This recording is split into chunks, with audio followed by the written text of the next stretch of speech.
इतना संतुलित हो जाता है कि तुम्हें किसी से कोई अपेक्षा नहीं रहती। और जब अपेक्षा खत्म होती है तब दुख भी खत्म हो जाता है। अब तुम्हारा जीवन प्रतिक्रिया से नहीं, प्रेम से चलने लगता है। तुम हर व्यक्ति में ईश्वर का अंश देखने लगते हो, क्योंकि अब तुम्हारे भीतर द्वेष नहीं, करुणा है।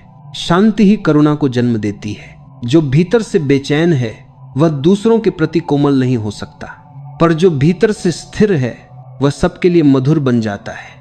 वह किसी को बदलने की कोशिश नहीं करता, बल्कि अपनी उपस्थिति से दूसरों को बदलने का अवसर देता है।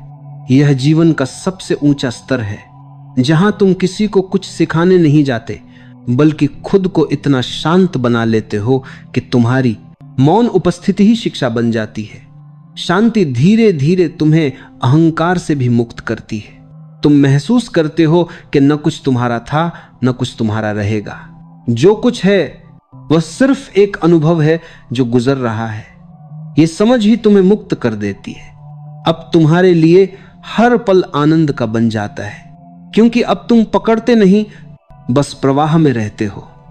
और यही है असली जीवन, जहां तुम अपने भीतर के सागर की लहरों को महसूस करते हो, पर किसी लहर को अपनी पहचान नहीं बनाते। वहां न भय बचता है, न दुख, बस शांति। और उस शांति से जन्मी अविचल शक्ति। जब भीतर शांति स्थायी हो जाती है, तब जीवन में एक अद्भुत अविचल शक्ति प्रकट होती है। यह शक्ति किसी दिखावे या बाहरी साहस की नहीं होती। यह वो मौन शक्ति होती है जो संकट के समय तुम्हें संभालती है। जब सब कुछ गिरता हुआ लगे, तब भी तुम्हें स्थिर रखती है।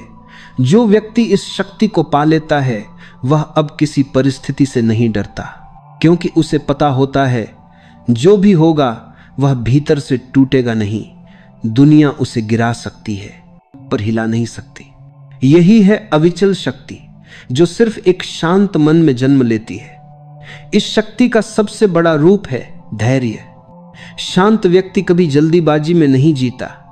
वह जानता है कि हर चीज का समय होता है। वह हर घटना को प्रतीक्षा की दृष्टि से देखता है, क्योंकि उसे विश्वास होता है कि जो होना है वह ठीक समय पर ठीक रूप में आएगा। ऐसा व्यक्ति किसी लक्ष्य के पीछे भागता नहीं, बल्कि अपने कर्म में गहराई से उतर जाता है। और जब कर्म सच्चे हों तो फल अपने आप खींचे चले आते हैं। इस शांति से उपजी शक्ति तुम्हें संयम देती है। जब कोई तुम्हें अपमानित करे तो तुम जवाब न दो। जब कोई तुम्हारे खिलाफ बोले तो तुम चुप रहो। ये चुप्पी डर की नहीं होती, ये जागरूकता की ताकत होती है।